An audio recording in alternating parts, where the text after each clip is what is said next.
Deməli, əziz xanımlar, biz təhsil haqqında Azərbaycan Respublikası qanununun maddə 3, təhsil sahəsində dövlət siyasəti əsas prinsiplərindən sonra maddə 12 və maddə 13-ə nəzər yetirəcəyik. Deməli, maddə 12-də təhsilin formaları, maddə 13-də isə təhsil alma formalarından danışılır. Deməli, diqqət yetirək burada təhsilin forması, bir də təhsil alma forması. Yəni, bunları heç vaxt qarışdırmayın. Dediyim kimi, bəzən xanımlar nə isə öyrənəndə elə öyrənirlər, o cürdə davam edirlər. Yəni, diqqətli olmaq lazımdır. Təhsilin forması deyəndə, bu formalar, təhsilin 3 forması var. Formal, qeyri-formal, informal. Deməli, formal, diqqətli olun. Baxın, formal, qeyri-formal, informal. Bu təhsilin formasıdır. Burada formal sözü gəlirsə formadan danışılır. Hər üçündə də formal sözü var da. Yəni, bilin ki, bu formal təhsilin formasıdır. Yəni, təhsilin forması deyənə nə nəzərdə tutulur? Burada təhsilin, yəni, özəldimi, dövlət tərəfindən sənəd verirmi? Yəni, buna ayırd eləməyə çalışırıq da. Baxın, formal deyəndə, formal təhsil dövlət sənədinin verilməsi ilə başa çatır. Yəni, orta məktəblərdə, universitetlərdə, məsəl üçün, orta məktəbi bitirən hər bir şagirdə nə verilir? Sonda attestat verilir. Nə oldu bu? Bu attestat dövlət sənədidir. Məsələn, universitet bitirən hər bir kəsə diplom verilir. Bu nədir? Bu dövlət sənədidir. Elə deyilmi? Amma indi gəlin baxaq, qeyri-formal nədir? Qeyri-formal isə, qeyri-formal özəl kurslara gedən, haradasa kursa gedirlər, kompüter kursudur, hansısa kursdur, 3 aylıq, 4 aylıq kursa gedirsiniz. Burada dövlət sənədi verilmir. Məsələn, sənəd verilə bilər, sertifikatdır bu. Bu özəl müəssisədir, amma dövlət sənədi deyil də, başa düşürsün, dövlət sənədi deyil. Yəni, qeyri-formal budur. İnformal isə özünü təhsil yolu ilə biliklərə yiyələnməkdir. Məsəl üçün, özünü təhsil yolu ilə biliklərə yiyələnmək deyəndə özünə hazırlaşmaq deməkdir. Ola bilər ki, qonşunun uşağı, hansısa qohumunuzun uşağı gedir, kimsə də uğurunu əldə edir, hansısa imtahandan keçir, nailiyyət əldə edir. Siz sual verirsiniz ki, necə oldu, harada hazırlaşdın, necə hazırlaşdın, kiminlə hazırlaşdın? Onda o da qayıdıb deyir ki, heç kəsin yanına getmədim, mən evdə oturdum, özümə hazırlaşdım. İnformal şəkildə hazırlaşdım. Yəni, başa düşürsünüzmü? İnformal özünə hazırlaşmaqdır. Öz başına da evdə oturub da özü hazırlaşıbdır. Heç bir kursa getməyibdir, heç bir müəllim yanına getməyibdir. Yəni, informal özünü təhsil yolu ilə biliklərə yiyələnməkdir. Məsəl üçün, formal dövlət sənədinin verilməsi ilə başa çatan təhsil formasıdır. Qeyri-formal özəl kurslara getməklə olan təhsil formasıdır. Yəni, heç bir dövlət sənədi verilmir burada. İnformal isə özünü təhsil yolu ilə biliklərə yiyələnməkdir. Biz indi maddə 13-ə baxırıq. Burada təhsil alma formasından danışılır. Yəni, təhsil alma forması deyəndə, baxın, təhsili necə alırıq da, nə cür alırıq, ondan danışılır. Deməli, biz əyani qiyabi əlbəttə ki, bizə tanışdır. Elə kiçik vaxtlarımızdan hər birimizdən əvvəlki təhsil sistemindən də tanışdır ki, əyani bilirik ki, gündəlik dərsə getməkdir. Qiyabi də, yəni evdə oturursan, qiyabi getmirsən də, hansısa bir semestrdə imtihana gedirsən, yoxsa qiyabi də getmirsən. Bunlar bizə tanışdır, hər birizə tanışdır. İndi digərlərinə biz nəzər yetirək. Bu xanımlar vaxtında qoşulmayandı elə. Biraz... Deməli, biz digərlərinə diqqət yetirək. Deməli, təhsil alma formaları içərisində əyani, qiyabi, distant məsafədən sərbəst eksternat var. Bundan əlavə, Azərbaycan Respublikasında müəyyən edilmiş təhsil alma formaları çərçivəsində evdə təhsil, fərdi təhsil və stasionar təhsillə təşkil oluna bilər. Sonra danışacaq bunlardan, niyə bunları əlavə olaraq qoyublar, bu 4 dənə təhsil alma formasının içərisində qatmayıblar. Deməli, əyani, qiyabi təhsil alma formasını bildik biz. Biz indi distanta baxaq. Distant məsafədən nədir? Yəni, distant uzaqdan uzağa təhsil alma formasıdır. Yəni, uşaq evdə oturur, müəllim də evində oturur, uzaqdan uzağa məsafə var da bunların arasında. Uzaqdan uzağa onlayn şəkildə qoşulurlar, dərs keçirlər. Ola bilər ki, universitet uşağıdır, universitetdə tələbədir. Uşaq deyəndə biraz yanlış oldu, yəni tələbədir də. Bu oturubdur evində, müəllim də evində universitet tələbəsidir. Təhsil alır bu cür məsafədən, distant. Amma diqqət yetirin, baxın, distant məsafədən təhsil Azərbaycanda yoxdur. Bu bizim qanunumuza salınıb, sadəcə olaraq bəlkə də nə vaxtsa təşkil edilə bilər deyə bu var.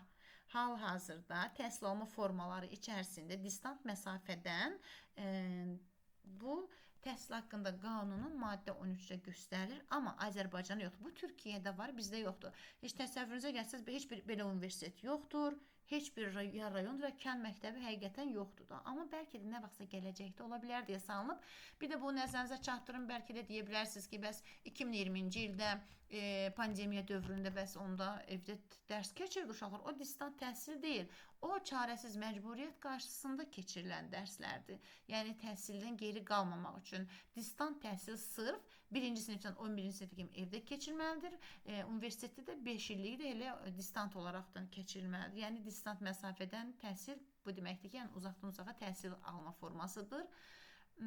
Sonra var sərbəst eksternat təhsil alma forması var. Baxın, sərbəst eksternat təhsil alma forması deyəndə adından məlumdur ki, sərbəst eksternat təhsil alma forması. Deməli, bu nədir? Sərbəst şəkildə. Baxın, deməli, ola bilir ki, məktəbə təhsildən, baxın, burada iki cür ola bilir. Bir var, təhsildən yayınanlar bu təhsil alma formasına cəlb edilə bilir. Bir də var ki, xüsusi istedada malik olanlar var. Bu təhsil alma formasına cəlb edilirlər. Yəni təhsildən yayınanlar deyəndə necə ola bilər? Ola bilər ki, məsəl üçün bir uşağı ata-anası Rusiyaya gedir, 2-ci sinifdən götürür apar Rusiyaya gedir. Uşaq bir də 19 yaşında qayıdır Azərbaycana, məsəl üçün ümumiyyətlə dövlətə, vətəninə qayıdır və bu 19-20 yaşında qayıdan vətəndaş görür ki, bu yəni öz dövlətindədir, amma heç yerə addım ata bilmir. İstəyir ki, harasa sənəd versin, harasa getsin, amma atestatı yoxdur. Atestat lazımdır. Məsəl üçün ola bilər ki, 9 illik istəyən, atestat istəyən olsun, ola bilər 11 illik atestat istəyən olsun. Onda bu sərbəst eksternat təhsil alma formasına müraciət edir. Necə edir? Yaşadığı regional təhsil idarəsinə müraciət edir ki, bu ekstern qaydada imtahan verərək atestat əldə etmək istəyir. Qeydiyyatdan keçir. Qeydiyyatdan keçdikdən sonra buna ilk öncə hazırlaşır. Yəni şərt o özü bilər, harda istəyir hazırlaşır, sərbəst şəkildə. İstəyir müəllim tutur, müəllim yanına gedir, repetitor yanına gedir, öz-özünə hazırlaşır, sərbəst şəkildə özü bilər, necə istəyir hazırlaşır. İlk olaraq aralıq imtahanı verir. Aralıq imtahanından sonra ikinci dəfə bu ekstern qaydada imtahan verərəkdən o atestatı əldə edə bilər. Məsəl üçün atestat bazarda satılmır, bir yerdə satılmır ki, getsin alsın da. Yəni hər şeyin qayda qanunu var. Yəni sən təhsildən yayınmısansa, əlində atestatın yoxdursa, bu şəkildə atestat əldə edə bilərsən. İstəyən 9 illik, istəyən 11 illik atestat əldə ala bilər. Məsəl üçün bəzən rayon yerlərində ola bilər ki, uşaqları təhsildən yayındırırlar. Ailələr fermalarda yaşayır, uşaq oxuya bilmir. Yəni uzaq dağ bölgələr ola bilər. Nə ola bilər də, yəni həyatdır.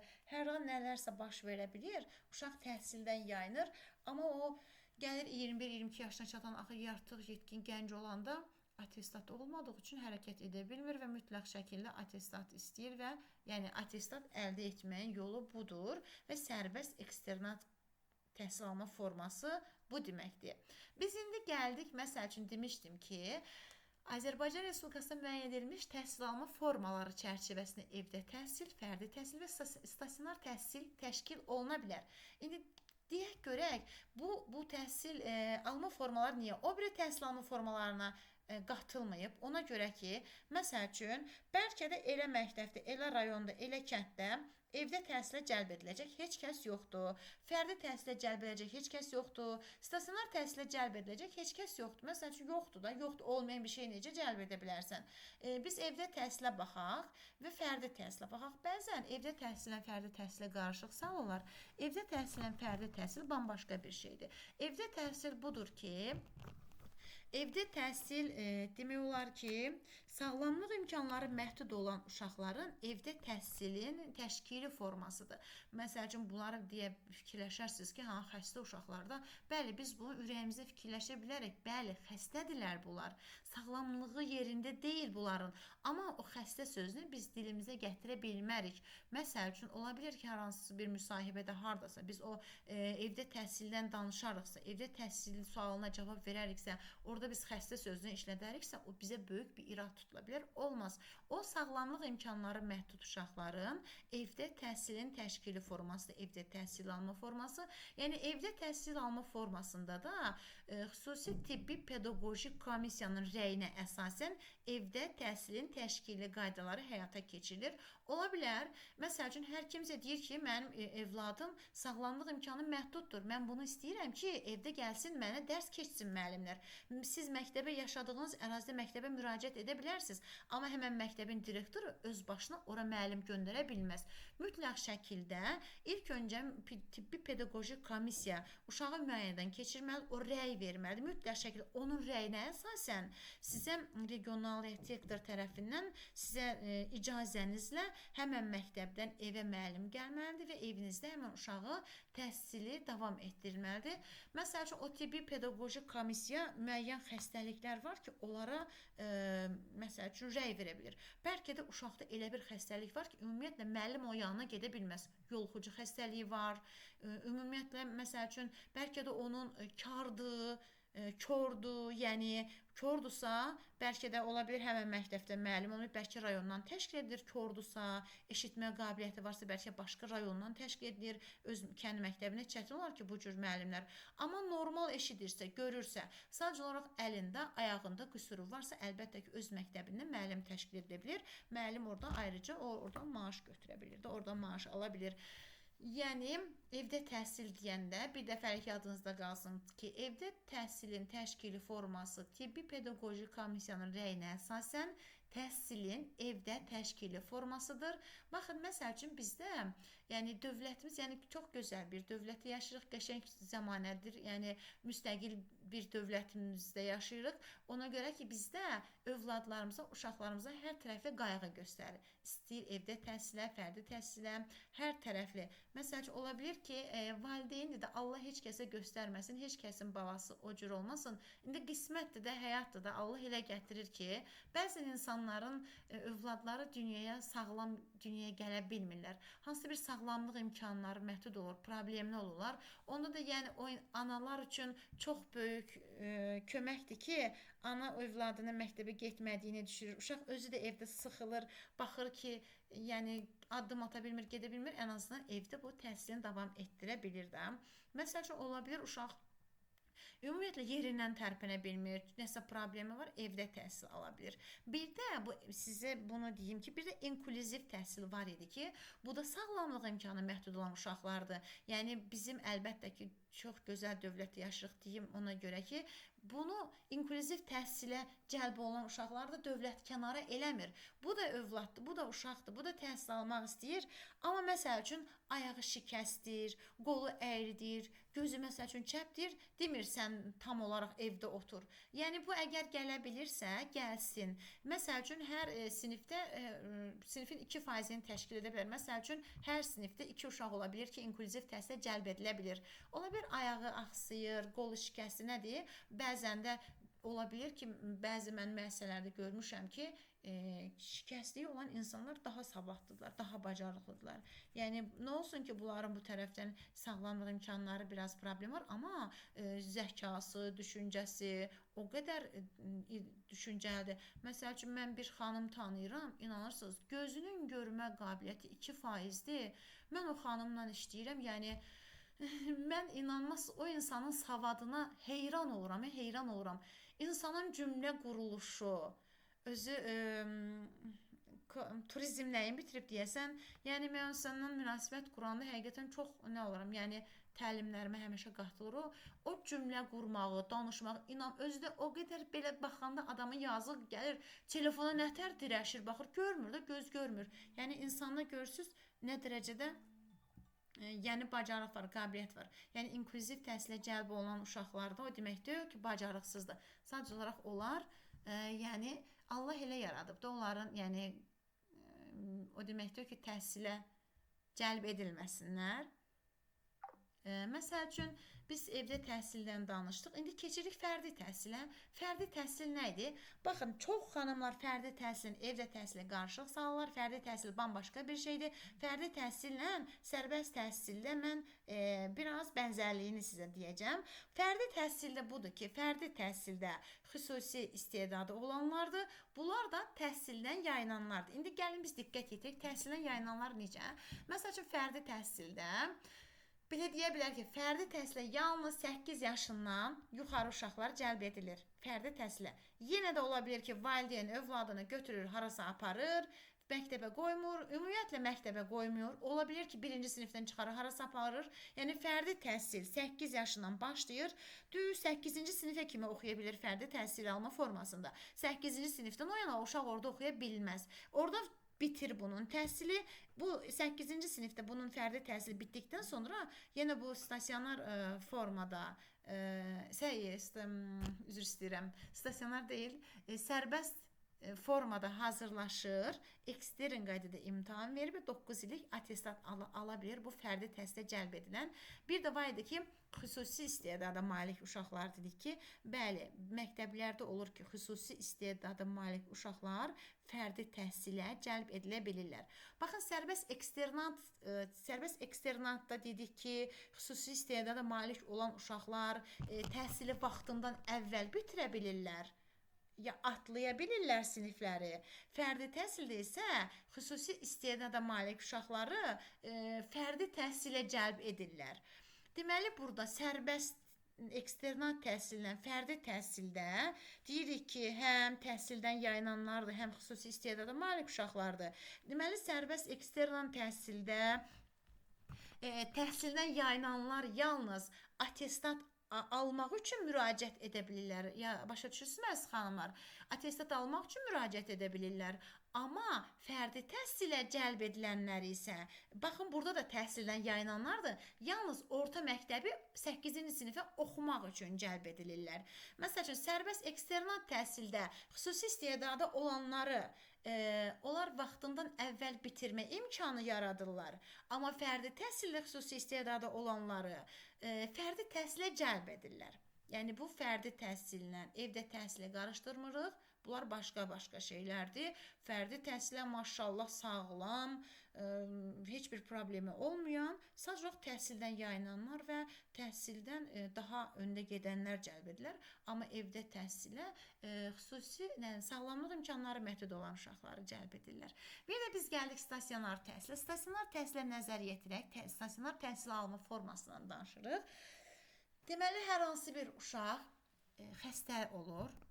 Həkim rəyinə görə uşaq xəstəxanada yatmalı olur, məktəbə getməyə icazəsi olmur. Bu uşaq xəstəxanada yatır. Xəstəxanada qaldığı müddət 21 gündən artıq keçirsə, artıq bu uşaq burada stasionar təhsil alma formasına cəlb edilir. Məsəl üçün, ola bilir ki, həmən uşağın öz məktəbindən sinif rəhbəri tərəfindən proqram təşkil edilir, amma həmən öz məktəbinin müəllimi gəlmir ona dərs keçməyə. Həmən xəstəxananın qarşısında, qəbul edək, kimsə xanım gəldi. Biz artıq sonlandırmaya çalışırıq, xanımlar indi qoşulurlar. Məsəl üçün, mən gün ortadan deyirəm ki, əziz xanımlar 9-da qoşulun. Yəni, xəbərdarlıq eləyirəm də, hər kimin nə işi varsa 9-da qoşulun ki, yəni, vaxtında qoşulun ki, kənarda qalmayın. Deməli, stasionar təhsili dedik ki, əgər uşaq 21 gündən artıq xəstəxanada qalırsa, mütləq şəkildə bunun təhsili xəstəxanada davam elətdirilir. Bu xəstəxanada davam elətdirilən təhsil alma formasına stasionar təhsil alma forması deyirlər. Bunu da dedik ki, öz məktəbindən müəllim gələ bilməz, gəlmir öz məktəbindən. Yalnız öz məktəbindən öz sinif rəhbəri o keçəcəyi dərslərin proqramlarını düzür qoşur. buna göndərilir. Deməli, xəstəxanaya ən yaxın məktəb hansıdırsa, ən yaxın məsafədən həmən məktəbdə müəllim təşkil edilir və müəllim gəlir xəstəxanada bu uşağa dərs keçir. Dərs keçir və müəllim də əlbəttə ki, maaşını oradan alır, dövlət o tərəfdən verir. Niyə görə öz məktəbindən müəllim gələ bilməz? Məsələn, ola bilər ki, uşaq başqa rayondandır, Şəkilidir, məsəl üçün, Zaqatalalıdır, Qaxlıdır, ümumiyyətlə nə bilim Qubalıdır, haralıdır. Bu gedir uşaq həkim rəyinə görə uşaq gedir Bakı xəstəxanasında qalır. Yəni Bakı xəstəxanasında qalan yatan uşağa əlbəttə ki, rayondan müəllim gedə bilməz, mümkün deyil, çətin olar. Müəllimin hər tərəfli düşünülür də, ailəsi, digər dərs saatları ona uyğun olmadığı üçün. Ondansa öz xəstəxananın yaxınlığında hansı məktəb varsa, orada müəllim təşkil edilir və orada dərsləri keçirilir. Məsəl üçün biz burada dedik ki, təhsil haqqında qanun, Azərbaycan Respublikasının təhsil haqqında qanun dedik ki, Konstitusiyamızın 40-cı maddəsində, 42-ci maddəsində əks olunub və bizim təhsil qanunumuz 47 maddədən ibarətdir. Biz bunun hamısını keçməyəcəyik. Müəyyən maddələr var ki, sizə aid olanları keçəcək. İlk olaraq 3-cü maddədən keçmişdik. Birinci dərsimizdə təhsil sahəsində dövlət siyasət əsas prinsiplərini, ikinci dərsimizdə maddə 12 təhsilin formaları, maddə 13-də isə təhsil alma formalarını keçdik. Deməli, dedik ki, təhsil alma forması 3 dənə idi. Formal, qeyri-formal, informal. Formal dövlət sənədinin verilməsi ilə başa çatır. Qeyri-formal dövlət sənədi verilmir. Özəl kurslarda getməklə başa çatan təhsil alma formasıdır. İnformal isə özünü təhsil yolu ilə biliklərə yiyələnməkdir. Yəni, özünə evdə oturub hazırlaşırsan, heç bir müəllim yanına getmədən. Biz maddə 13-də təhsil alma formalarına baxırıq. Təhsil alma forması dedik ki, əyani, qiyabi, distant məsafədən sərbəst eksternator 4 dənə təhsil alma forması var. 4 dənə təhsil alma formasından əlavə olaraq, əgər ehtiyac duyularsa, lazım olarsa, əgər ehtiyac duyularsa, evdə təhsil, fərdi təhsil və stasionar təhsillə təşkil oluna bilər. Əyani təhsillə qiyabi təhsil biz dedik ki, bizə məlumdur ki, biz bunun əvvəlki təhsil sistemimizdən də, əvvəllərdən də bilirik ki, yəni qiyabi nədir? Distant məsafədən dedik ki, adından da görünür ki, uzaqdan təhsil alma formasıdır, məsafədən təhsil alma formasıdır. Dərslərin onlayn şəkildə təşkil edilərəkdən distant məsafədən dedik ki, Azərbaycanda bu yoxdur, sadəcə olaraq Türkiyədə var. Gələcəkdə inşallah ki, qanunumuzda varsa, bizdə də ola bilər. Sərbəst eksternal təhsildə attestat ala bilməyən təhsildən yayınan uşaqlar üçün, yəni vətəndaşlar üçündür. Evdə təhsil, sağlamlıq imkanları məhdud olanlar üçündür. Fərdi təhsil, həm təhsildən yayınanlar, həm xüsusi istedada malik. Stasionar təhsil də dedik ki, 21 gündən artıq xəstəxanada yatan uşaqlar üçün təşkil edilə bilər. Mən bunun səs izahını da sizə göndərəcəm. Yəni, bu qədər danışmağım, siz bunları öyrənin, bəsdir, hələ ikinci dərsdən. Onsuz hələ birinci dərsdən tam olaraq da bilirəm. Yadınızda qalmayan müəyyən məqamlar var ki, yəni yaxşı öyrənməmisiniz.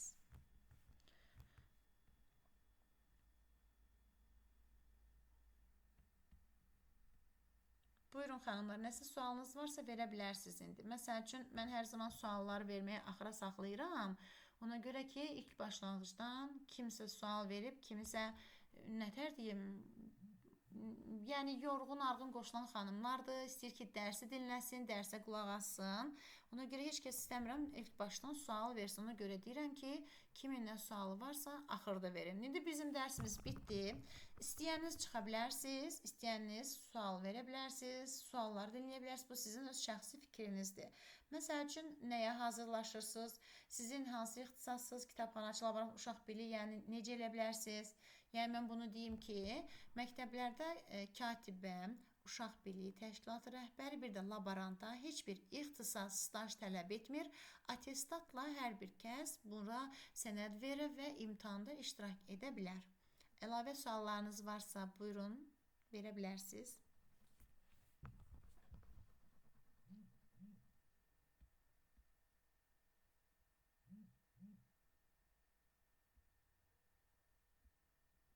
Səsim gəlmir xanımlar? Sizə bəzən deyirəm, görəsən səsim gəlmir, öz başıma mı danışıram deyə. Yox, mənimə gəlir. Deyirəm, görəsən öz başıma mı danışıram? Bəzən elə oluram səs çıxmayanda. Yox. Yəni mənim danışdıqlarım sizə anlaşıqlı oldumu? Başa düşə bildinizmi? Bəli, bəli müəllimə. Aha. Deməli mən bunun material onsuz da göndərmişəm. Təhsil haqqında qanun 47 maddədən ibarətdir. O bir materialın içərisindədir. Bu bir neçə dərsimiz. Elə bunun içərisindən keçirik. Material olaraqdan eynidir. Amma ola bilər ki, hər dərsi səs qeydi fərqli-fərqlidir. Məsəl üçün, əgər hazırlaşmaq istəyirsinizsə, vaxt itirmədən hazırlaşsanız daha yaxşı olar. Bir var, hazırlaşıb imtahana gedirsiniz, azdan çoxdan bir şeylər bilirsiniz də, yazacaqsınız. Bir də ümumiyyətlə hazırlaşmırsınız, onda yəni mümkün deyil ki, hazırlaşmadan nəsə yaza biləsiniz.